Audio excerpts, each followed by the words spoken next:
طالب العلم قم لا تنم فإن الزمان انقضى وانصرم يا طالب الله وبركاته. الحمد لله الذي جعل العلم حفظا وفهما وألبس من شاء من أهله عقلا وحكما. أشهد أن لا إله إلا الله وحده لا شريك له معبودا حقا، وأشهد أن محمدا عبده ورسوله مبعوثا صدقا، صلى الله عليه وعلى آله وصحبه وسلم تسليما مزيدا. يا أيها الذين آمنوا اتقوا الله حق تقاته ولا تموتن إلا وأنتم مسلمون، فإن أصدق الحديث كتاب الله، وخير الهدي هدي محمد صلى الله عليه وسلم، شر الأمور محدثاتها، وكل محدثة بدعة، وكل بدعة ضلالة، وكل ضلالة في النار. Rekan-rekan kaum muslimin wal muslimat, para guru dan para pengasuh Ma'had Imam An-Nawawi, yang semoga Allah Subhanahu wa taala memberikan taufik dan hidayahnya kepada kita semua. Alhamdulillah, kita bersyukur kepada Allah Rabbul Alamin atas segala kenikmatan yang Allah Jalla wa Ala berikan kepada kita. Hingga pada kesempatan kali ini, dengan izin Allah, dengan takdir yang Allah takdirkan, kita bisa berkumpul bersama untuk saling mengingatkan dengan Al-Quran, mengingatkan dengan hadis Nabi Sallallahu Alaihi Wasallam. Karena mengingatkan adalah perkara yang sangat dibutuhkan oleh setiap mukmin dan mukminat. Dan ini merupakan pertemuan pertama kita untuk saling mengingatkan di antara kita sebagai tenaga pendidik yang Allah Jalla wa Ala mengamanahkan kita untuk mengurus anak-anak kaum muslimin. Dan buku yang menjadi panduan kita pada malam hari, pada siang hari ini hingga kepada pertemuan-pertemuan yang akan datang adalah buku yang ditulis oleh seorang ustaz, ya, guru kita, yang banyak buku yang beliau tulis, dan memang banyak juga faedah-faedah yang ana ambil dalam buku-buku beliau. Dan ana juga suka mengoleksi buku beliau karena bahasanya bahasa yang sangat mudah, fikihnya, penerangannya juga penerangan yang sangat mudah dipahami. Dan pembahasan, karena ini pembahasan tentang para pegawai, kita sebagai orang yang diamanahkan dalam sebuah lembaga, maka ana ambil buku beliau yang berjudul Fikih ASN dan Karyawan. Dan insyaallah kita akan bahas ini dengan beberapa pertemuan biidznillah taala. Ikhwatal iman a'azzani Allah wa iyyakum. Pertemuan kali ini kita bahas dengan memberi judul dengan sadar akhirat. Ya, sadar akhirat. Dan ini bagian yang ditegaskan untuk kita dan akan menjadi peringatan bagi kita bahwa hidup ini tidaklah sekali. Hidup ini tidaklah sekali. Ada kehidupan kedua. Ada kehidupan kedua, tempat kita semua akan dihisab oleh Allah Subhanahu wa taala. Nikmat fisik, nikmat waktu, termasuk harta kita, semuanya akan diminta pertanggungjawaban oleh Allah Subhanahu wa taala di akhirat kelak. Tsumma la tus'alunna yauma idzin 'anil na'im. Kemudian di hari itu kalian akan ditanya tentang nikmat yang kalian rasakan. Dalam ayat yang lain Allah Jalla wa Ala juga menegaskan bahwa manusia akan dibangkitkan, lalu semua amalnya akan ditunjukkan kepadanya. Semua amalnya akan ditunjukkan kepadanya. Qul bala wa rabbi latub'atunna thumma latunabba'unna bima 'amiltum wa dzalika 'ala Allah yasir. Katakanlah ya Muhammad, katakan kepada mereka, memang demi Rabbku, benar-benar kamu akan dibangkitkan, kemudian akan diberitahukan kepadamu apa yang telah engkau kerjakan, dan yang demikian itu sangat mudah bagi Allah Subhanahu wa taala. Saudara dan saudariku, Allah juga mengingatkan agar kita menyadari bahwa kita akan mati, lalu dibangkitkan untuk menjalani kehidupan kedua. Yang kehidupan kedua itu menghadap Allah Subhanahu wa taala yang Maha mengetahui. Qul innal mauta alladhi tafirruna minhu fa innahu mulaqikum thumma turadduna ila 'alimil ghaibi wasyahadah fayunabbiukum bima kuntum ta'malun.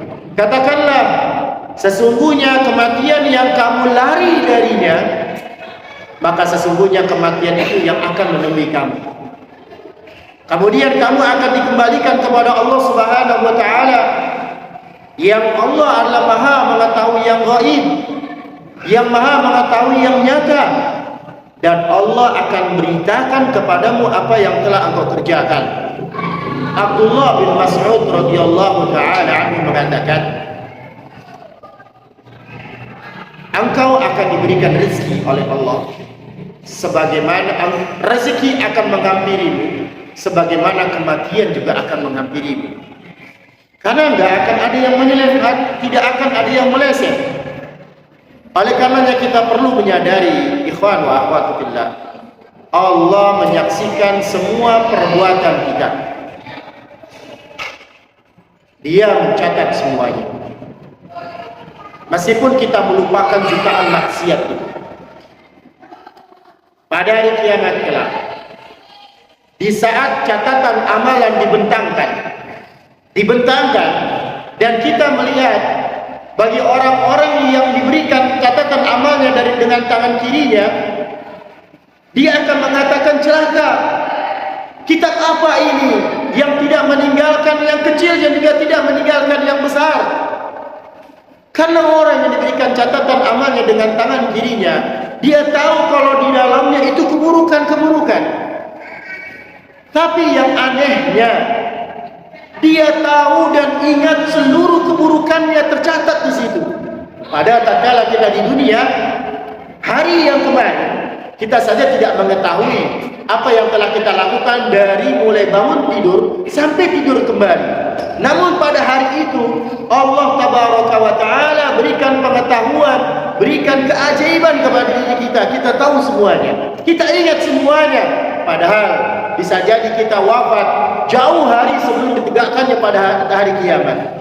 Tapi tahu, Allah Tabaraka wa Ta'ala mengatakan, yauma yab'atsuhumullahu jami'a fayunabbi'uhum bima 'amilu ahsahu Allahu wa nasuh wallahu 'ala kulli syai'in syahid.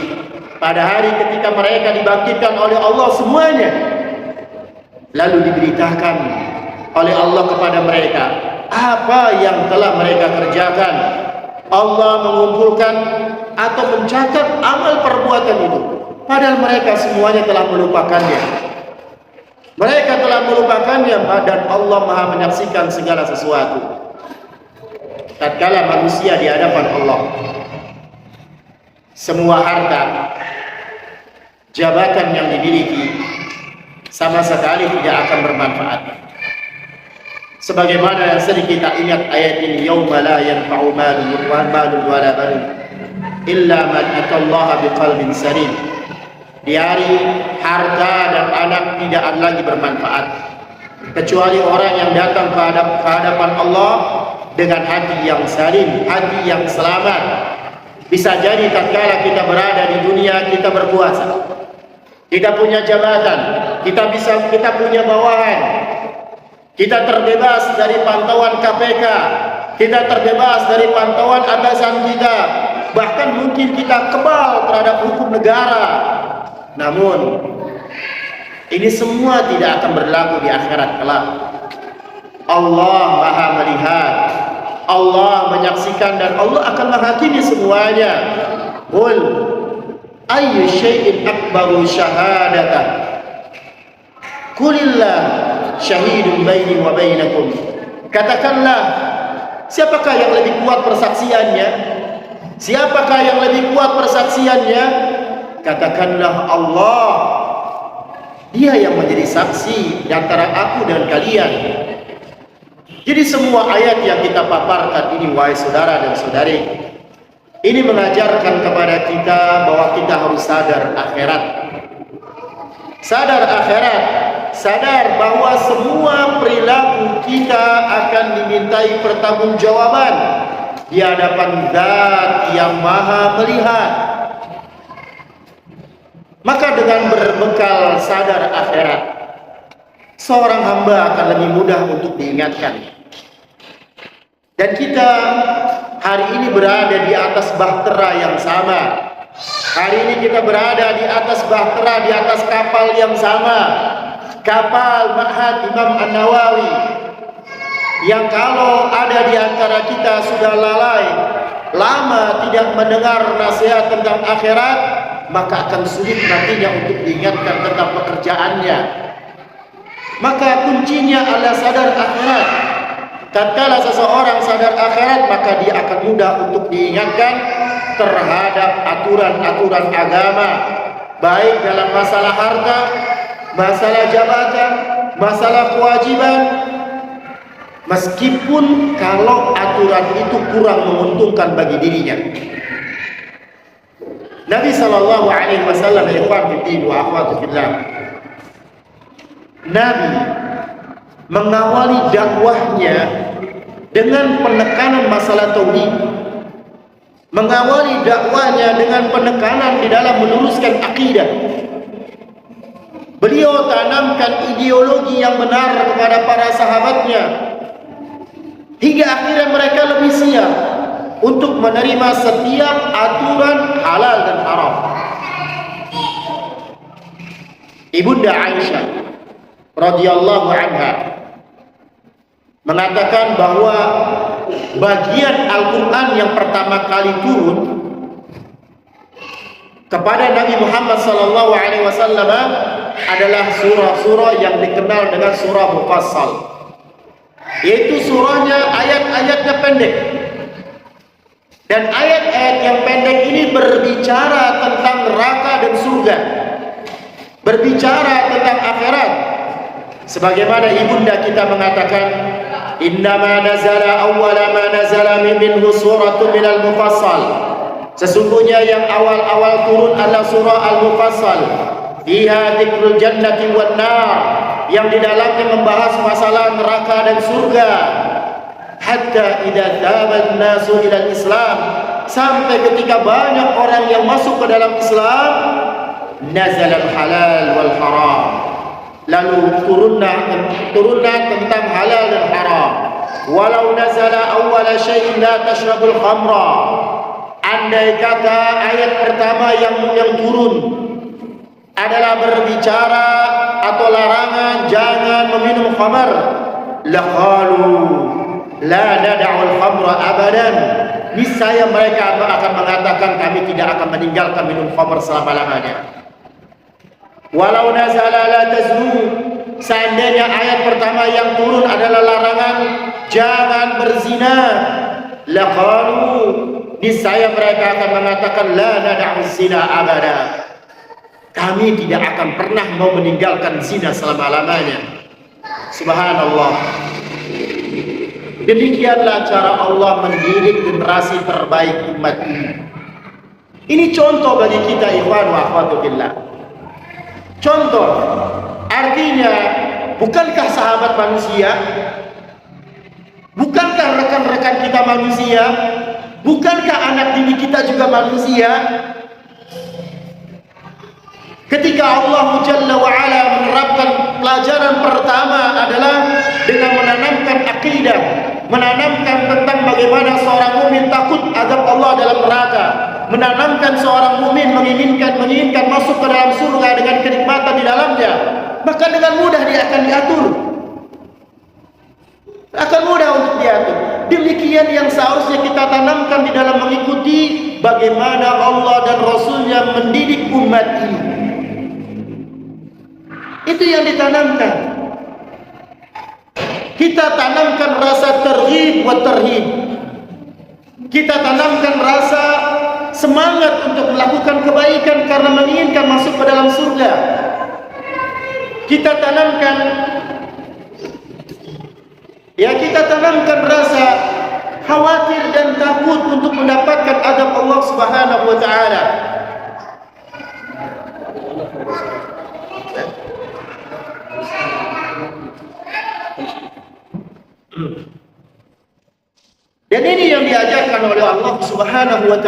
kepada kita. Subhanallah, para sahabat diajari masalah akidah dan diajari yang tentang iman kepada akhirat, sehingga mudah bagi para sahabat untuk menerima semua aturan agama, meskipun itu bertentangan dengan kebiasaan yang sudah mendarah daging mereka, seperti khamar, zina. Saudara dan saudariku yang dirahmati Allah Subhanahu wa taala,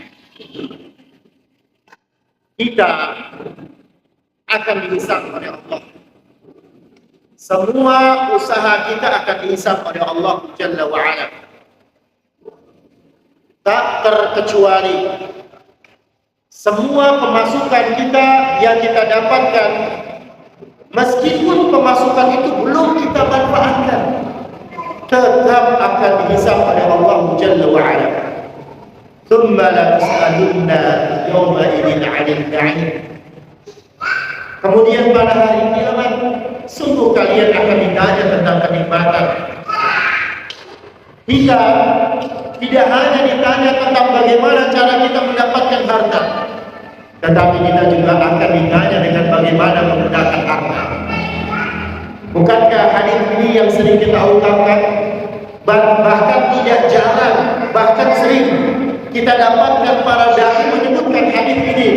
La tazul qadam 'abdin yawm al-qiyamah hatta yus'alu 'an umrihi fima afnah wa 'an 'ilmihi fima fa'al wa 'an malihi min ayna iktasabahu wa fima anfaqahu wa 'an jismihi fima ablah. Tidak akan bergeser dua telapak kaki seorang hamba pada hari kiamat sampai dia nanti akan ditanya. Dimintai pertanggungjawaban tentang umurnya, kemana dihabiskan, tentang ilmunya, bagaimana dia mengamalkannya, tentang hartanya, dari mana dia memperolehnya, dan kemana dia akan belanjakan, serta begitu juga tentang tubuhnya, untuk apa dia gunakan. Saudara dan saudariku yang dihisab oleh Allah, tidak hanya harta yang menjadi kebutuhan primer, bahkan makanan yang dimakan oleh seseorang padahal dalam kondisi lapar, kelaparan yang umpama, belum makan dalam satu hari, beberapa hari dia belum makan, kemudian dia makan, ini juga akan dihisab. Lihat sebagaimana ketika Nabi SAW suatu hari,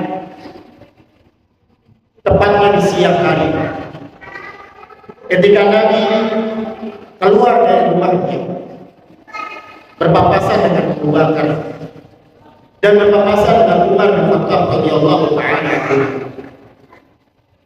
Lalu Nabi bertanya, apa yang menyebabkan kalian keluar dari rumah kalian pada saat-saat seperti ini? Lalu Abu Bakar dan Umar mengatakan, lapar ya Rasulullah. Dan Nabi SAW kemudian mengatakan, yang diriku berada di tangannya, yang membuat aku keluar sama seperti yang membuat kalian keluar dari rumah kalian. Mari berangkat sama. Maka Abu Bakar, Umar radhiyallahu anhu dan Rasulullah SAW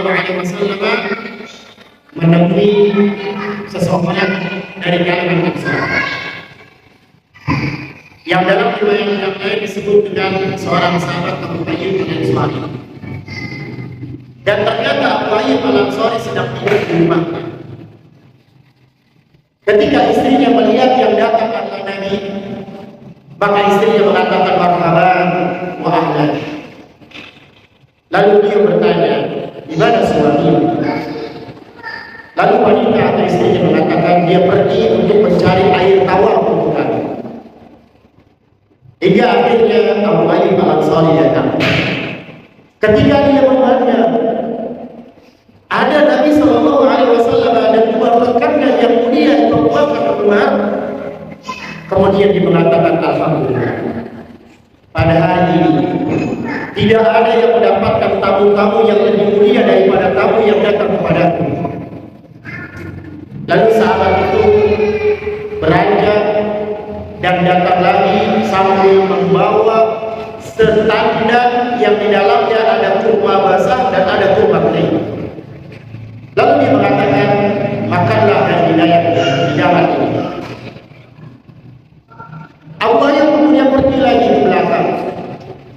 Ketika Nabi SAW melihat Abu Ayyub pergi ke belakang, Nabi mengatakan, tidak perlu untuk memerah susu, tidak perlu.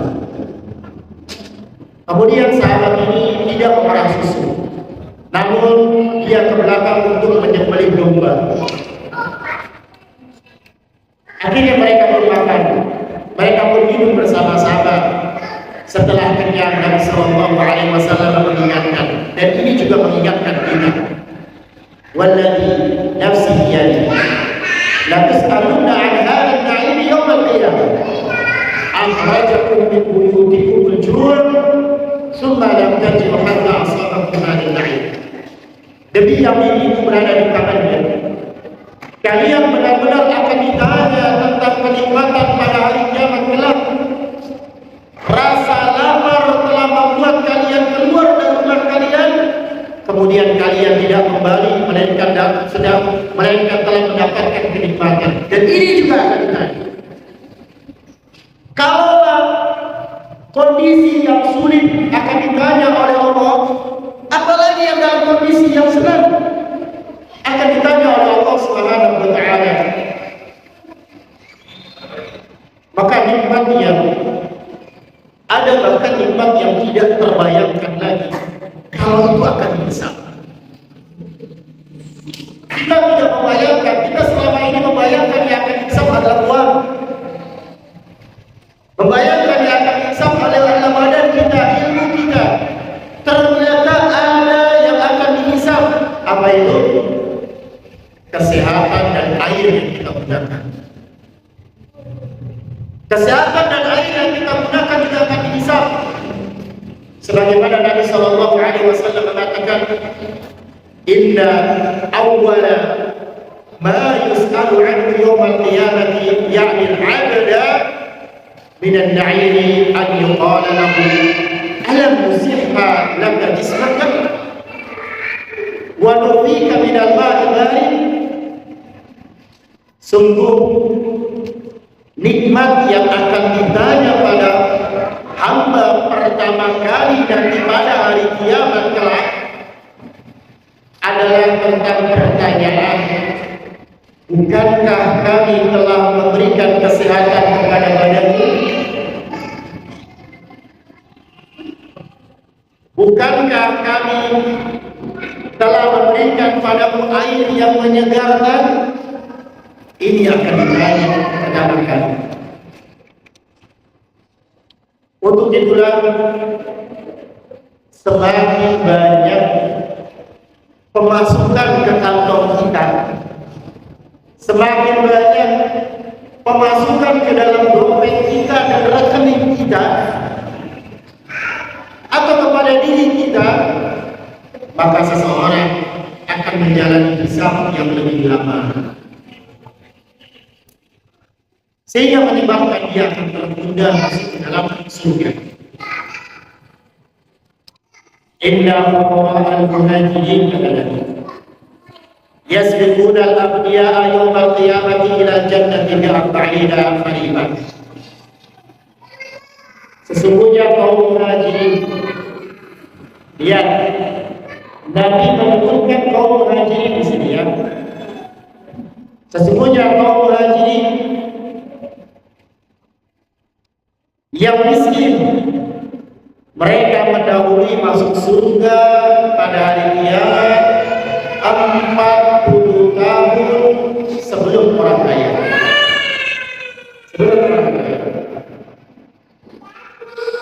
Dalam hadis yang lain, Nabi mengatakan, ya nuful fuqara muslimin al-jannata qabla aghniya'ihim bi nisfi yawmin wa huwa 500 'amin. orang muslim yang miskin. Kalau hadis yang kedua tidak disebutkan siapa dia, tidak disebutkan kaum muhajirin atau kaum ansar, tidak. Orang muslim yang miskin dan masuk ke dalam surga sebelum orang muslim yang kaya yang selisihnya adalah setengah hari, dan itu setara dengan 500 tahun. Setara dengan 500 tahun. Dua hari ini tidak bertentangan. Hari pertama menyebutkan 40 tahun. Hari yang kedua menyatakan 500 tahun. Al-Imam Al-Qurtubi, seorang ulama ahli tafsir, mengatakan perbedaan ini kembali kepada perbedaan keadaan orang miskin dan yang kaya yang bersangkutan. Jika persaingan itu di antara orang muhajirin, maka selisihnya masuk surga antara miskin dan kaya 40 tahun, itu di kalangan muhajirin.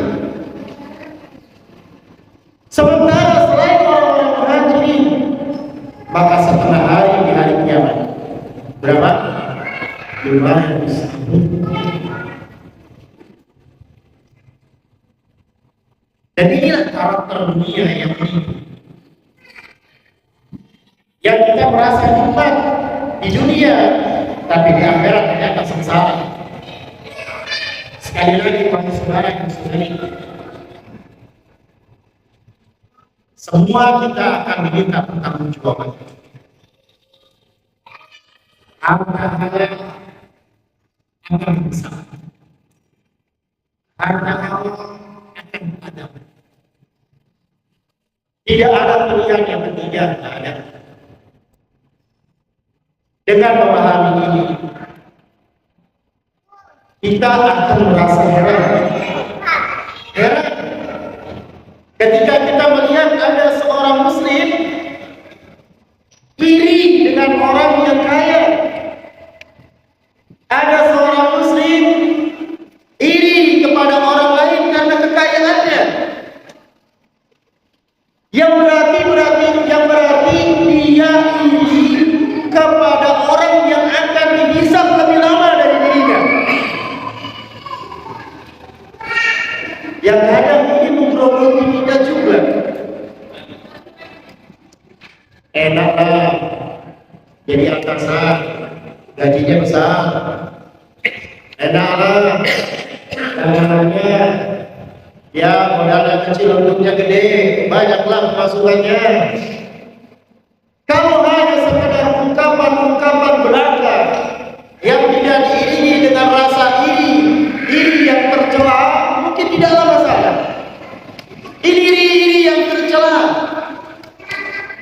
berarti dia iri kepada orang yang akan lebih lama masuk ke dalam surga daripada dirinya. Padahal sudah enak menjadi orang yang Allah berikan harta sebagaimana sesuai dengan kebutuhan dia.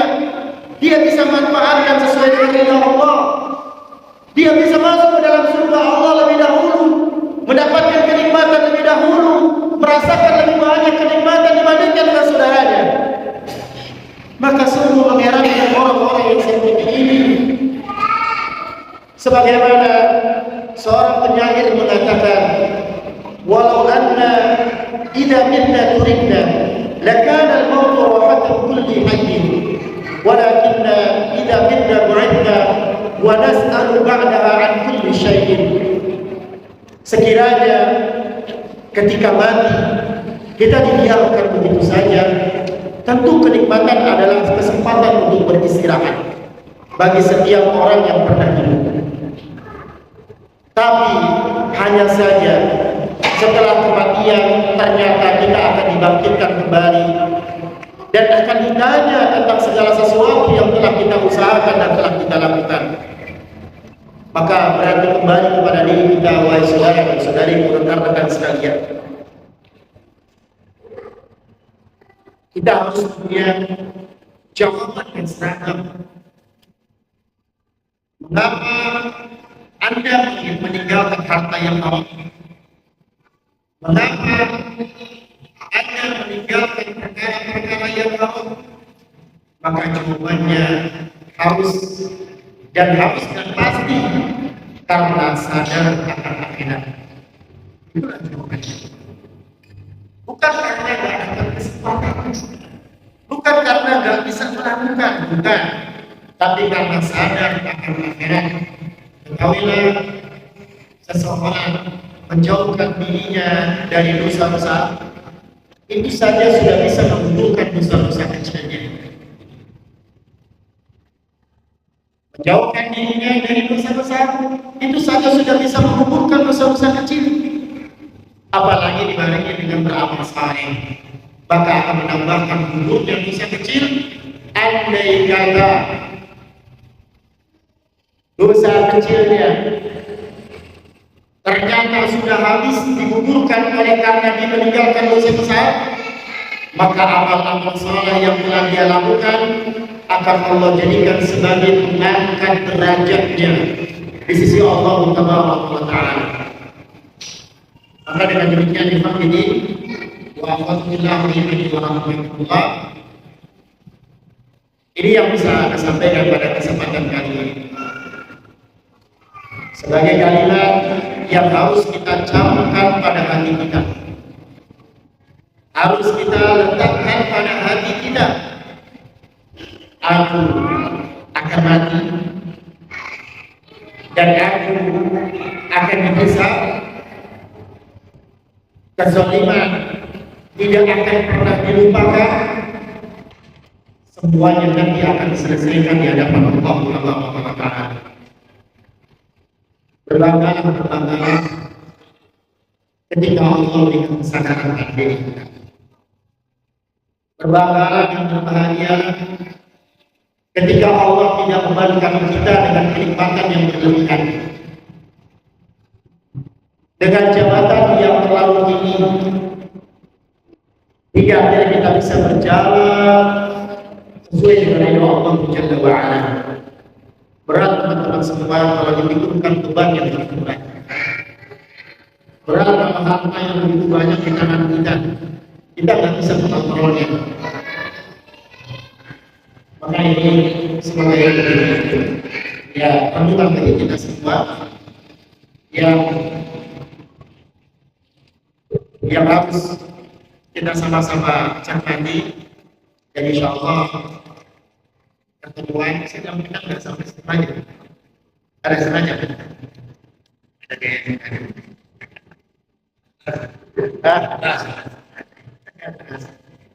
ya Allah Allah ada katakan ungkapan ini ada tidak ambil banyak dari ungkapan lisan Anda. 85% adalah ungkapan beliau sama tulis. Sisanya adalah ungkapan yang Anda hanya menjabarkan lebih lagi, yang Anda berupaya untuk menyatakan atau berupaya untuk menjadikan ini nasihat bagi diri Anda pribadi.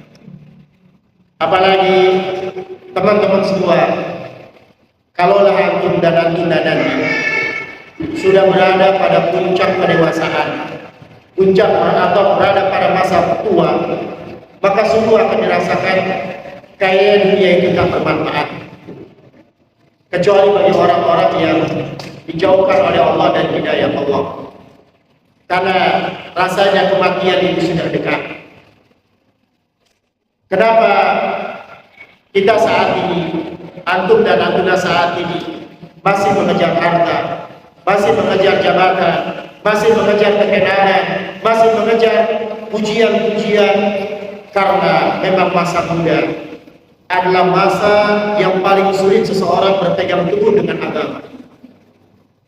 Oleh karenanya Nabi Shallallahu Alaihi Wasallam mengatakan, di antara salah satu dari 7 golongan yang akan mendapatkan naungan Allah, yang pada hari itu tidak ada naungan kecuali naungan Allah. Dan salah satunya Nabi Shallallahu Alaihi Wasallam mengatakan, syabun nasya'a fi ibadatillah, itu seorang pemuda yang tumbuh di atas ibadah kepada Allah Subhanahu wa taala, yang dia habiskan masa mudanya tumbuh di atas ibadah kepada Allah Subhanahu wa taala.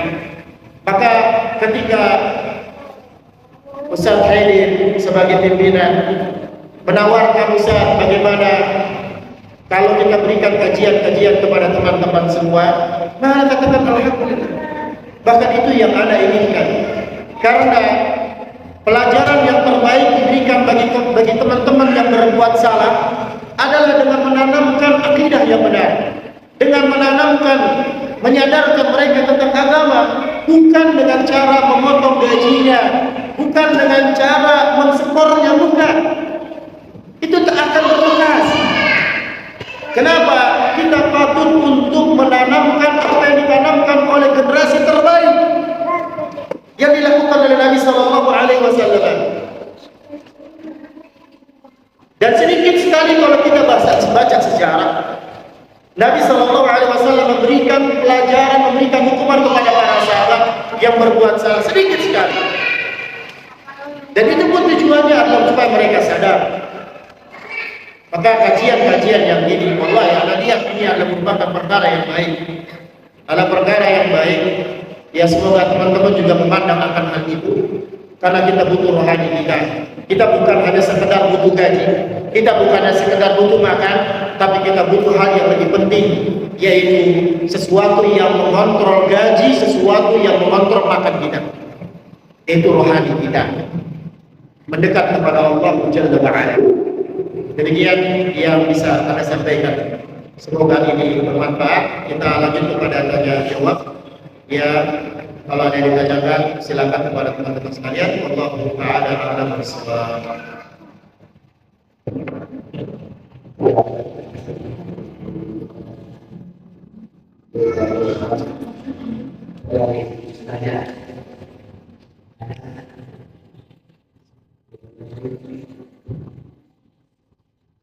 Pakai kertas kalau apa ya kertas?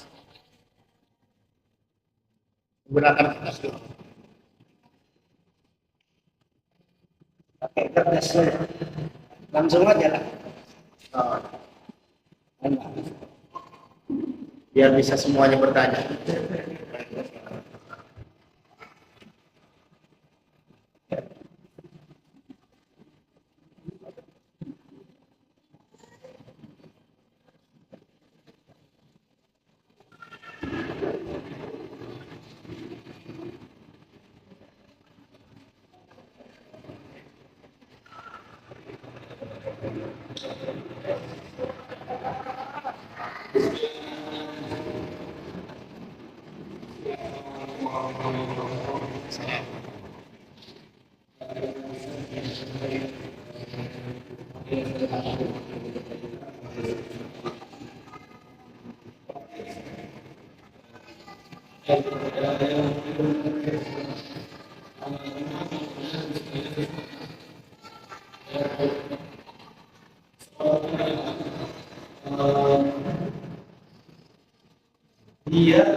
Menyebut kebaikan dirinya.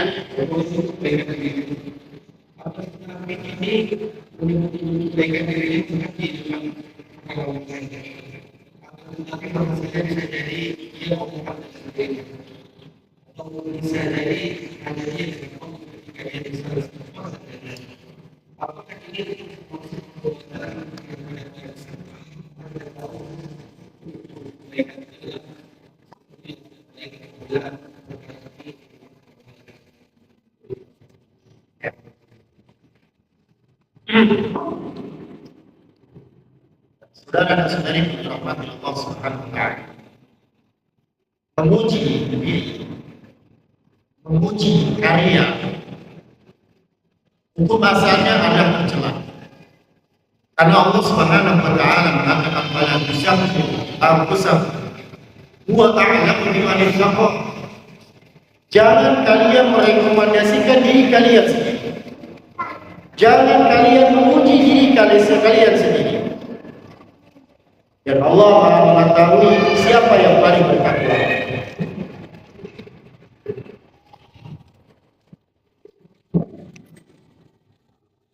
Kemudian ada 3 alasan yang tadinya dilakukan menjadi mulai. Yang tadi dilarang menjadi boleh. Yang pertama adalah untuk mensyukuri nikmat Allah.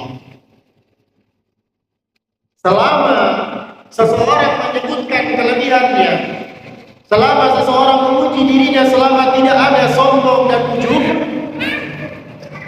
dalam rangka mensyukuri nikmat Allah, itu boleh.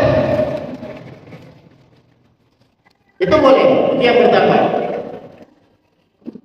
Ya, karena ketika seseorang tidak meminta jabatan kemudian diangkat, lalu disebutkan alhamdulillah. Insya Allah anak bantu, karena anak adalah kepala kantornya. Gitu. Itu boleh. Ya, selama tidak ada sombong dan ujub. Yang kedua, alasan yang dibolehkan adalah untuk memberitahu orang lain agar orang lain ngambil faidah dari dirinya. Kalau kita baca kitab para ulama, maka kita akan dapatkan para ulama memuji dirinya dalam kitabnya. Sebagaimana Imam Ad-Dahabi rahimahullah mengarang kitab Kabair, dosa-dosa besar. Imam Zahabi mengatakan hadza kitabun nafi'un. Ini kitab yang bermanfaat. Dia puji sendiri kitabnya bermanfaat. Ibnu Hajar Al-Asqalani juga menulis dalam kitabnya ketika mensyarah Tuhfatul Fikar. Dia mengatakan, aku menulis di dalamnya dengan gaya bahasa yang kumunculkan sendiri, yang kuciptakan.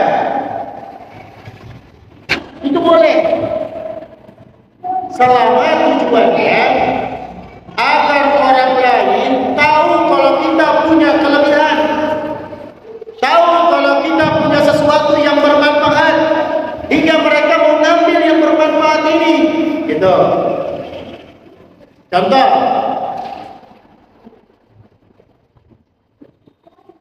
perkataan Nabi Yusuf alaihissalam, yang Nabi Yusuf mengatakan inni hafidun alim. Di awalnya Nabi Yusuf alaihissalam mengatakan, jadikanlah aku perbendaharaan, jadikanlah aku pengelola perbendaharaan negeri ini, yaitu Mesir. Inni hafidun alim. Sesungguhnya aku adalah orang yang menjaga amanah. Aku adalah orang yang berpengetahuan. Nabi Yusuf alaihissalam. Jadi Nabi Yusuf alaihissalam menerangkan dirinya punya kelebihan, yaitu dirinya bisa menjaga amanah, dirinya paham tentang perbendaharaan negeri, maka diminta untuk diangkat. Contoh lain, Abdullah bin Mas'ud radhiyallahu anhu. Ketika Abdullah bin Mas'ud mengatakan, seandainya aku mengetahui ada orang yang lebih paham tentang Al-Quran daripadaku, seandainya aku tahu ada seseorang yang lebih paham tentang Al-Quran daripada aku, yang aku bisa mencapainya dengan unta, niscaya aku akan tempuh itu. Ya, Abdullah bin Mas'ud memuji dirinya, seakan-akan kayaknya tak ada orang yang tahu dari aku. Itu yang kedua. Yang ketiga, seseorang boleh memuji dirinya dengan alasan untuk membela kezaliman. Membela kezaliman. Contoh, umpama saja ada orang mengatakan, tidak mungkin anak menggelapkan uang, tidak mungkin anak mengambil uang yang bukan pada tempatnya, sedangkan anak yang berkorban untuk membangun ini, anak yang menghabiskan harta untuk ini. Nah, akhirnya kan memuji, dia keluarkan apa yang sudah dia lakukan, dia ceritakan, padahal pada asalnya dia tutupi. Tapi karena untuk membongkar kezaliman, untuk membela diri, maka boleh baginya untuk menyebutkan diri. Sebagai dalilnya apa yang terjadi dengan Sa'ad bin Abi Waqqas. Sa'ad bin Abi Waqqas radhiyallahu ta'ala anhu pernah dituduh oleh Bani Asad dengan tuduhan bahwasanya Sa'ad bin Abi Waqqas adalah sahabat yang buruk salatnya, sehingga akhirnya Sa'ad bin Abi Waqqas mengatakan, sesungguhnya aku adalah orang Arab yang pertama kali melemparkan panah dalam jihad, yang pada hari itu tidak ada yang kami makan kecuali hanya rumput-rumput yang ada. Bahkan di antara kami ada yang buang air besar yang keluarnya adalah sesuatu yang keras. Ini tiba-tiba ada datang sekelompok orang yang menuduh aku dengan tuduhan yang tidak benar, maka kayaknya sirnalah kebaikan-kebaikan yang telah kulakukan. Seakan-akan Abu Waqqas mengatakan, Sa'ad bin Abi Waqqas ini mengatakan, bagaimana mungkin aku sholatnya buruk, sedangkan aku sudah lama menemani Nabi. Seakan-akan mengatakan demikian. Maka 3 perkara tersebut yang diungkapkan oleh para ulama, bolehnya seseorang memuji diri selama tidak ada sombong, selama tidak ada ujub, dan yang ketiga, selama tidak ada menzalimi orang lain. Contoh, menzalimi orang lain atau menghinakan orang lain. Ini kok tiba-tiba datang anak-anak masih ingusan. Nah, ini tambahan namanya. Tambahan yang ini nggak boleh. Saat Nabi Waqqas tidak mengatakan ini Bani Sa'ad anak baru kemarin, nggak ada. Saat Nabi Waqqas mengatakan demikian. Saat Nabi Waqqas tidak mengungkapkan sedikit pun tentang keburukan Bani Asad, maka hanya mencukupkan dengan memuji dirinya. Ya, kalau itu bolehkan. Adapun kalau dia memuji dirinya dengan sendiri, bagaimana mau sombong? Gak ada yang benar. Biasanya seseorang sombong itu ada yang mau mendengar. Bagaimana mau diujuk? Sedangkan gak ada yang dengar. Seseorang bangga diri karena ada yang dengar. Maka ini namanya sombong dan ujub yang tidak sempurna. Begitu. Insya Allah tidak tercela. Anda memandang tidaklah tercela. Allah a'lam bishawab. Anda berani kepada pertanyaan ini, kan? Bagaimana hukumnya mencetak foto orang lain? Foto selain untuk dokumen. Yang saya sendiri membuka usaha komputer. Ketahuilah, teman-teman, ini banyak teman-teman yang bertanya tentang bab amalan. Saya berikan sedikit trik ya dalam setiap masalah dalam kehidupan kita. Padahal sebenarnya ini antum dan antum sudah tahu. Contoh diingatkan saja. Perkara fikih itu kan ada 2. Ibadah sama amalan. Dan ada yang ketiga.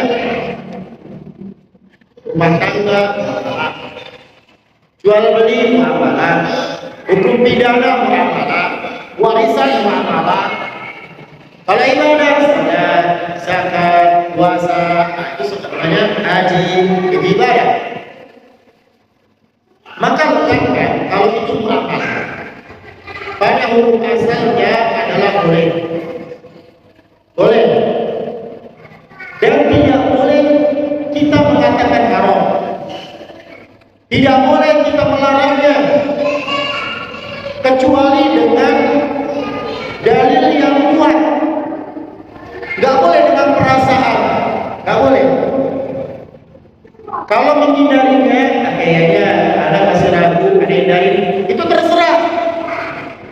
Tapi kalau untuk mengatakan haram, dilarang, ini harus berhati-hati.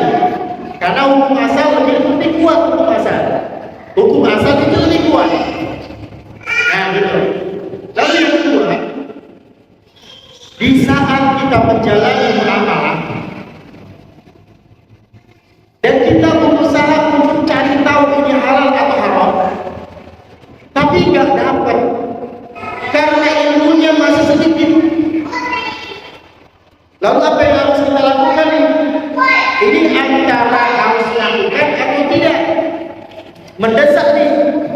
Maka jawabannya lakukan aja.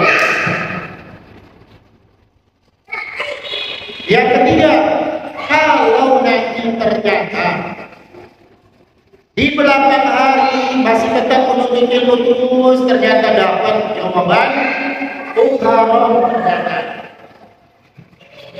Haram gimana nih? Kata Syekhul Islam Ibnu Taimiyah rahimahullah, yang berlalu halal. Yang berlalu halal. Sudah terjadi. Itu halal. Ya. Kemudian berkaitan dengan foto. Ikhtilaf ulama tentang masalah foto.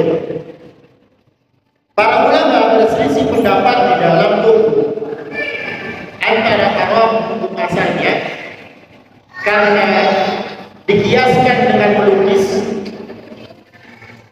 dikiaskan dengan menggambar. Sebagian ulama mengatakan hukum asalnya halal karena melukis atau menggambar berbeda dengan mengambil foto.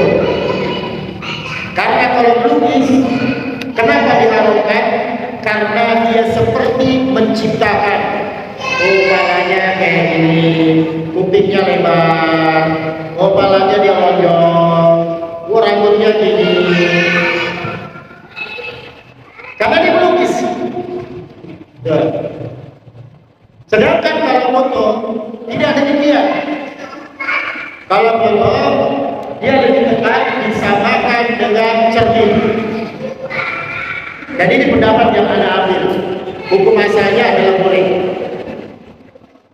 Dia seperti cermin, kita berada di depannya sama langsung.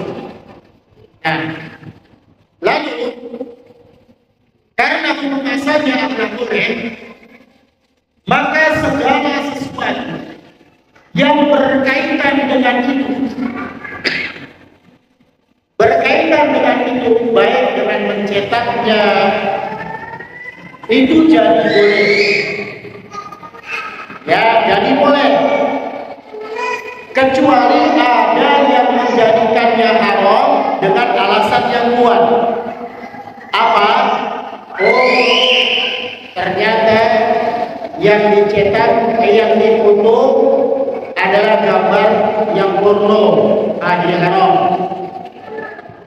Oh, yang ternyata yang dicetak, yang difoto ini diketahui adalah untuk maksiat, maka jadi haram.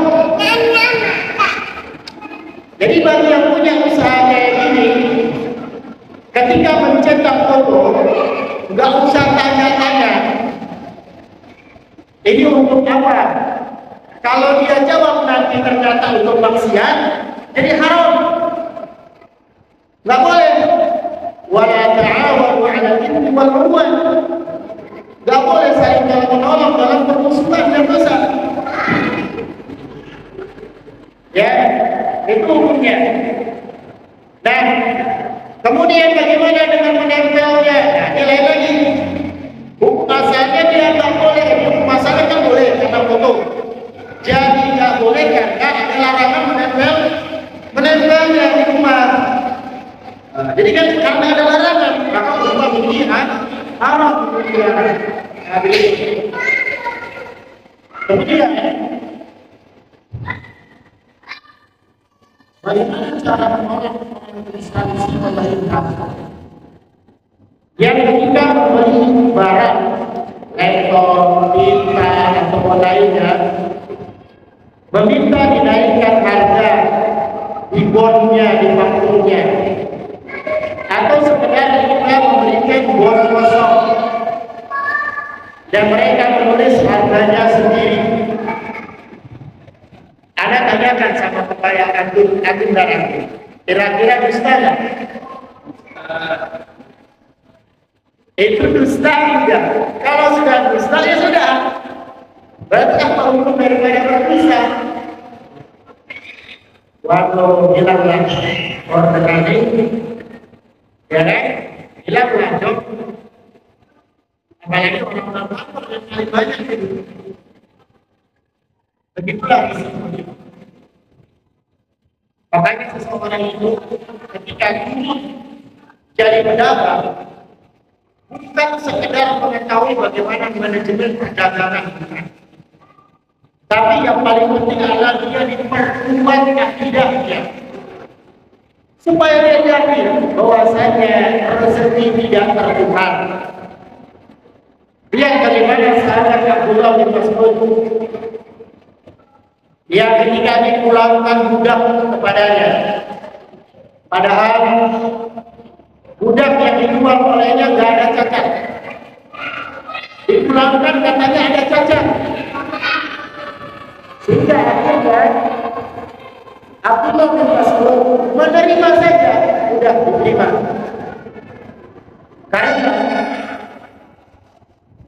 Karena ada janji Allah, kalau seseorang menerima pengembalian barang dari pembelinya, maka Allah akan memudahkan urusannya, Allah akan kayakan dia. Lihat bagaimana Abdullah bin Mas'ud.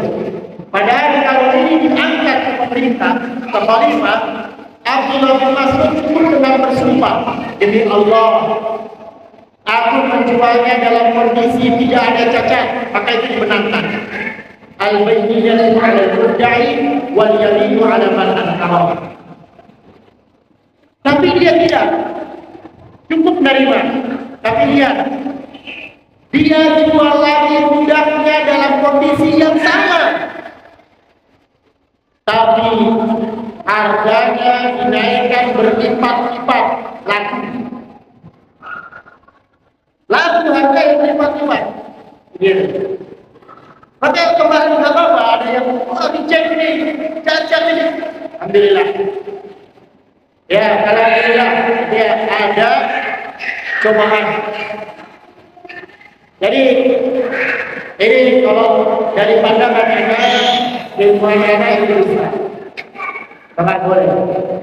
Ya, semoga Allah memudahkan urusan kita semua. Habis?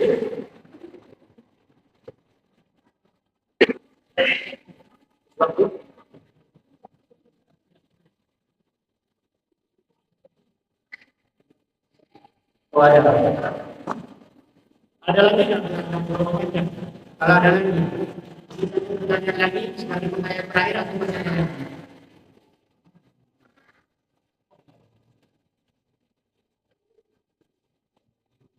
Ya, ini pertanyaan terakhir. Apa yang harus dilakukan karyawan jika pekerjaannya membuat sulit melaksanakan sholat? Yang harus dilakukan olehnya nego sama atasan. Nego sama atasan supaya dia mendapatkan tempat atau posisi yang tidak ada kaitannya dari melanggar sholat. Tapi ada di mana pekerjaan yang tidak bisa lepas daripada itu. Contoh, menjaga keuangan di bank. Kalau satpam semua sholat dibawa, ya, maka ketika itu ya terima saja. Yang penting berupaya untuk memperkecil. Kalau memang harus ada aplus, ya mungkin pekan ini akan sulit sholat tepat pada waktunya, sulit untuk sholat berjamaah. Pekan depan, alhamdulillah bisa sholat berjamaah, itu lebih baik. Tapi kalau menang, jika ternyata selalu 5 waktu semuanya dia tidak bisa sholat berjamaah, maka tinggalkan pekerjaan itu. Cari pekerjaan yang lain. Ya, cari pekerjaan yang lain. Semua insya Allah ada jalannya. Ada jalannya. Nego sama atasannya.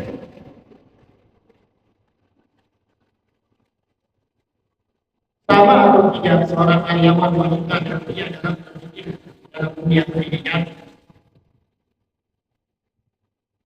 Wanita itu lebih condong atau lebih banyak menggunakan perasaan. Oleh karenanya wanita itu lebih cocok sebenarnya dalam dunia pendidikan pada saat mereka mengajar dengan kesabarannya. Maka wanita dikenal sebagai madrasah permulaan. Ya, madrasah pertama bagi anak-anak. Itu lebih cocok di dalam masalah kesabaran. Tetapi di dalam hal berpikir tentang risiko itu yang punya laki-laki. Makanya wanita tidak diizinkan atau dilarang untuk menjadi seorang pemimpin.